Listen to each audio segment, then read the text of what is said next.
Welcome back to Primetime News. Special welcome to folks on OneSpotMedia.com. Up first this evening, all is not lost. That's according to Prime Minister Andrew Holness over the seemingly never-ending debate on the country's direction towards constitutional reform. Mr. Holness addressed the issue at a social housing handover in Clarendon today. Amoy Harriott tells us more.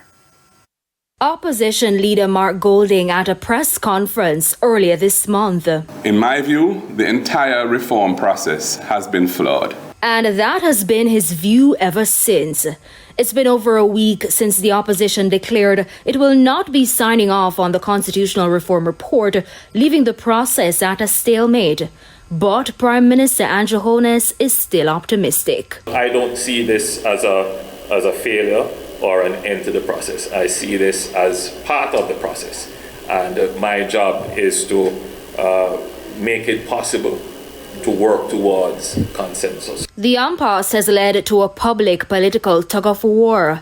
The revelation of the opposition leader's British citizenship now a main part of the discussion. As to sit in the Jamaican Parliament, you should have a single allegiance. Mr. Holness continues to question what he says is the opposition's sudden U-turn on the phased approach to the constitutional reform process.